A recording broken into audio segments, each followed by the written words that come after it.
Reporting from Arkham Asylum, this is Gotham Roads. In this video we spotlight Tom Hardy's Bane from the movie The Dark Knight Rises.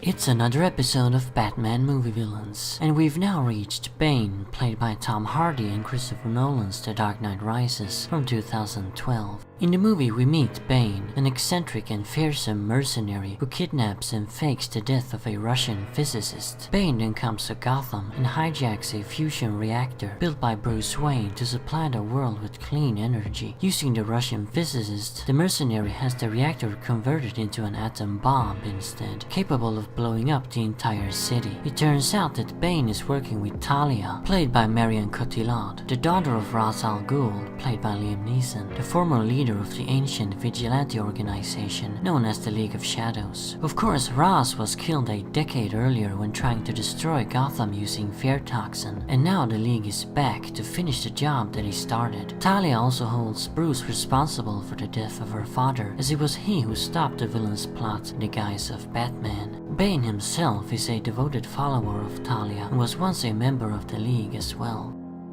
So, The Dark Knight Rises Bane, one of the most polarizing cinematic Batrogues of all time, just like the movie itself. Some fans love this Bane, others hate him. What does all rogues think? Well, let's find out, shall we? The Bane we got in this movie is very similar to the version from the comics, yet not. He's a powerful and intimidating fighter, but also an intellectual mastermind, so they finally got that right, as opposed to Batman and Robin where the character was just a strong man. But then we've got the whole deal with the League of Shadows and Bane's motivations. Of course, Bane has never had anything to do with the League in the comics, although he was briefly associated with them in the mid-90s, but they're not a part of his origin or motivations. I don't really mind this change, because if Nolan was going to bring the League back, then which other villain could be the new leader, besides Talia of course? The Penguin? Mr. Freeze? No, nobody really fits, except Bane. This doesn't entirely change the character's motivations though. In the source material, Bane is driven by a desire to defeat Batman and rule Gotham, but here his goal is to fulfill Ra's al Ghul's destiny. So yeah, we kinda get a completely different character, but the characterization is pretty spot on. Bane's obsession with Batman in the comics has never really made 100% sense to me, and it is a bit flimsy, so I welcome a Bane with a different drive, and being the successor to Ra's al Ghul ain't such a bad idea. However, they didn't quite make it work in this movie. I'm still to this day confused about the character's motivations, and I've been trying to wrap my head around it since the film came out. He says he's going to fulfill Ra's al Ghul's destiny and that he is the League of Shadows, but does he really mean any of that? Because let's back up a bit and take a look at the guy's past. He's born in a pit, a hellish prison that's basically a hole in the ground somewhere in the Middle East. Or is he born there? He says he is, but the kid we see in the flashbacks turns out to be Talia. So were they both born there? I don't know, and it feels like Nolan should have made this clear. Anyway, he then befriends young Talia, viewing her as innocence that needs to be protected, and eventually helps her escape.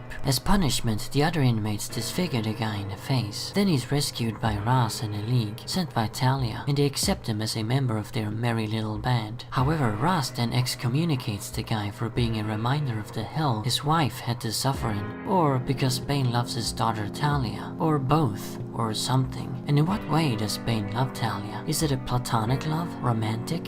Since Bane's origins are so shrouded in mystery, we don't really understand what he's after. Why would he care about the League's agenda when they kicked him out? It just doesn't make sense that he would be so devoted to their end goal. I don't really get the feeling he shares Ra's al Ghul's vision of creating a better world by collapsing decadent civilizations anyway. He doesn't seem to believe in that. It almost comes off as he's doing all of this because he's got nothing better to do at the moment. Does he go through with the plan because of his loyalty towards Talia? Is she really that important to him that he's willing to blow up an entire city and himself for her? It just seems a bit extreme. I mean, they're just friends after all, as she clearly states. I wouldn't blow myself and a city up for my pals, I'll tell you that. So is he the ultimate friend-zoned loser or what? Who's willing to blow up a city and himself so that Talia then might let him get lucky? I doubt that's what Nolan intended. and I really don't know what the hell Nolan intended. I have a theory though, and it's that Bane is simply motivated by pain and hatred. He's lived such a shitty life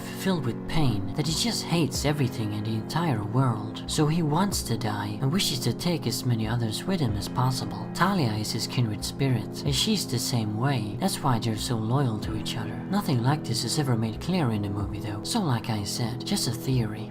Yeah, lots of problems with Bane here, but let's get into Tom Hardy's performance, another aspect that's polarized the fans. Some people hate it, others love it. Hardy portrays Bane in a very eccentric, theatrical, and over-the-top way. That ain't some dime a dozen mercenary, this is a goddamn weirdo freak. And I fucking love it. I may have issues with the writing behind the character, but the portrayal is great. I can certainly understand why some don't like it though, because it is very extreme. But there's good over the top, and then there's bad, like Uma and Tommy Lee. Besides the Joker, Bane is definitely the most eccentric character in the Dark Knight trilogy, and I really like weird eccentric villains. The voice of the character in this movie is just great, and probably the most memorable part of him. Again, another aspect some people hate. They think it sounds goofy, and I think they're boring. Hardy does this odd, kind of British accent, and talks with a bizarre speech pattern. Because of the mask, the voice is also very deep, and sounds kinda metallic. Overall, the voice just adds to the freakiness of the character. Besides that, Hardy manages to make Bane seem very intimidating through the use of his eyes and body language. Because of the mask, the eyes and the body language is the only real way he can act, and he does it in a great way. Just like Ledger's Joker, this also feels like some unique entity caught on film, as it's so bizarre and there's no real trace of the actor in there.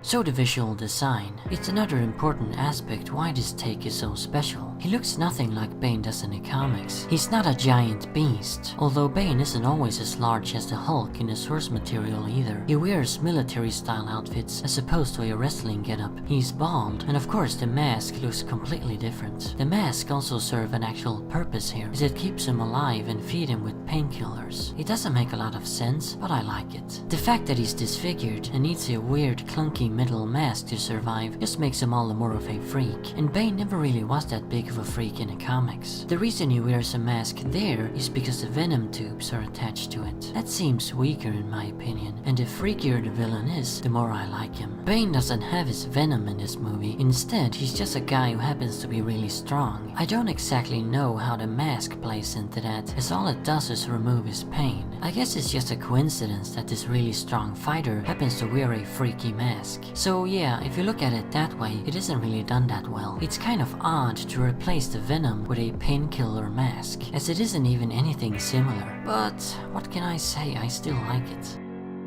So in conclusion, Tom Hardy's Bane sure is a strange take on the character. Overall I really like it, because of the freak aspect of him, Hardy's odd performance and the visual design. But there's no way to escape the fact that the character's motivations makes no real sense. So in the end, I don't quite know what to think of this version. Next up, on the penultimate episode of Batman Movie Villains, we'll be taking a look at Anne Hathaway's Catwoman, also from The Dark Knight Rises, so stay tuned for that. And as always, remember, Arkham Asylum awaits you in the next video.